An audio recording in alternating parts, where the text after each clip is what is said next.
Sony has confirmed that its game streaming service PlayStation Now will be coming to PS5 with a boosted game library, but missing out what may turn out to be a key feature in the next generation battle.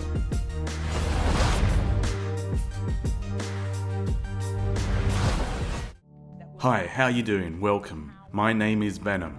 Make sure to subscribe for all the latest PS5 news.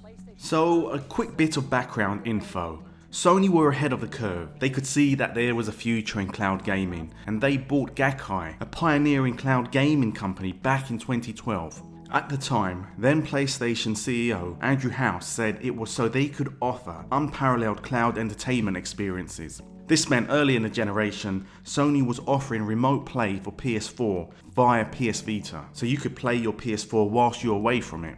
And they were the first of the major console manufacturers to offer a game streaming subscription service that is entirely cloud-based. It had a staggered launch, but many older PS3 titles led to accusations by some that it was a bad solution for offering backwards compatibility. It wasn't meant to be this at all, but it's easy to understand why people thought this. Since then, Microsoft has launched its own Xbox Game Pass subscription service, and it's been a PR success because of the recent game titles and the first-party games included in it. So, back to the actual news.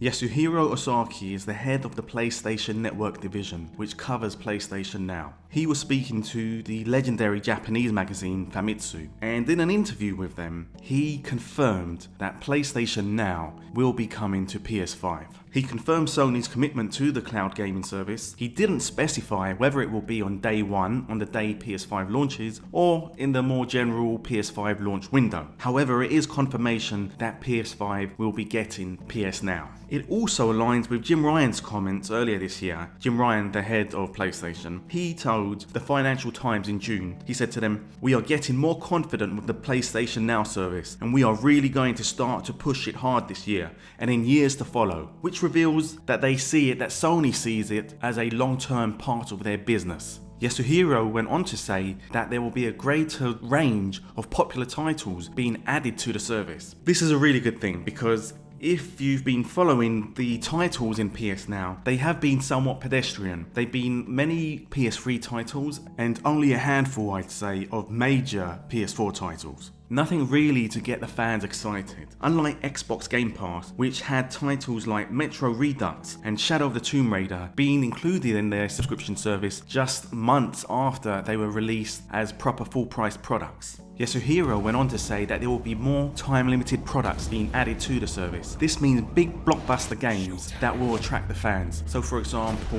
very recently, Sony announced that God of War, GTA 5, and Uncharted 4 will all be included in the service. Now these are big major tentpole titles, and they are only going to be available for a limited amount of time for 3 months. And the idea is that you'll get these big attractive titles, people will be attracted to them, and then a new selection will be made available, so that the PS Now service is always tempting. Although definitely more can be done in this area. Whilst GTA 5 is just one of the biggest selling games ever, and Uncharted 4 is massive, they are quite old games now. 2 years, 3 years old, or GTA 5, if you go from the PS3 version, that's actually 6 years old.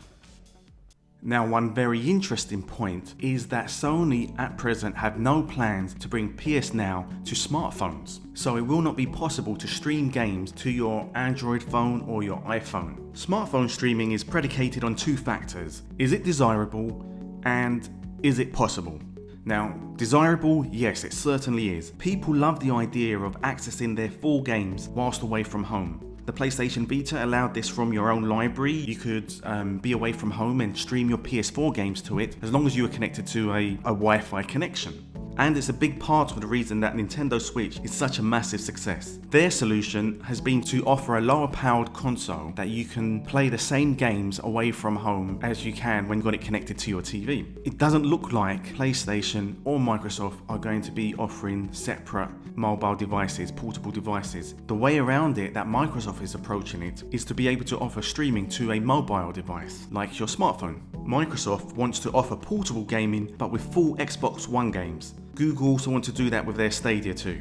Now the second factor about game streaming is it possible? So sure, it can be done using a Wi-Fi connection. So you could use the Wi-Fi connection of your college or of a hotel room, but that's not going to make it truly portable. To make it truly portable, it needs to be able to be accessed whilst you're out and about anywhere. And the thing that's going to make a difference with this is the introduction of 5G. Now 5G, we're just starting to see the rollout of this in the UK and in the US and in other countries as well. What 5G offers is a much faster internet service, faster than many home cable broadband services. The availability of 5G will definitely broaden over the next year, and in 2 years' time, I'm sure it will be the standard service with most phone companies in major Western cities. This means full quality console gaming when you're out and about, so you could be able to do this whilst you're travelling on a bus or a train. So at this stage you may ask, why would Sony not offer this?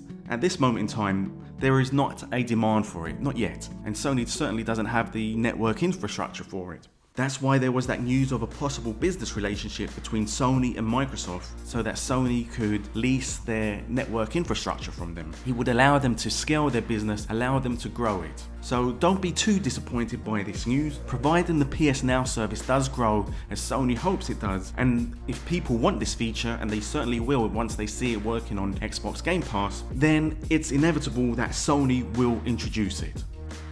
Thanks for watching, hit the like button and make sure to subscribe so you don't miss out on future PS5 news. Cheers!